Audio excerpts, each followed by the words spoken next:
আমি ঠিক যে জায়গাতে দাঁড়িয়ে আছি সেটা হচ্ছে বাংলাদেশের সর্বপ্রথম দ্বিতল যে রেল স্টেশন, ঘোড়াশাল রেল স্টেশনের নামাজের জায়গা। একটা সময় এই জায়গাটা ছিল মাদকের আখড়া, আর আজকে এই ঘোড়াশালের যে ছাত্র সমাজ রয়েছে তারা এই মাদকের আখড়াকে একটি নামাজের উপযোগী করার জন্য তারা চেষ্টা করছে।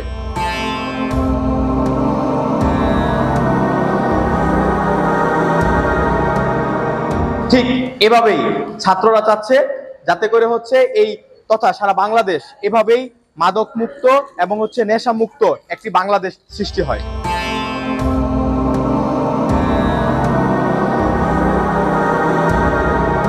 আসলে আমাদের নামাজের রুটটা ঠিক করার একটা মেন উদ্দেশ্য হচ্ছে আমাদের এখানে বহু সংখ্যক যাত্রী অপেক্ষা করে ট্রেনের জন্য, যারা ঢাকাগামী।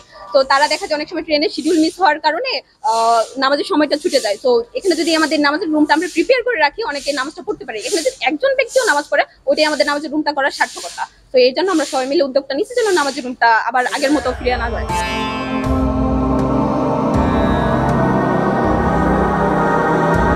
ঠিক এভাবেই আমরা চাই এবং ছাত্র সমাজ চায় যাতে করে একটি অসাম্প্রদায়িক বাংলাদেশ সৃষ্টি হয়।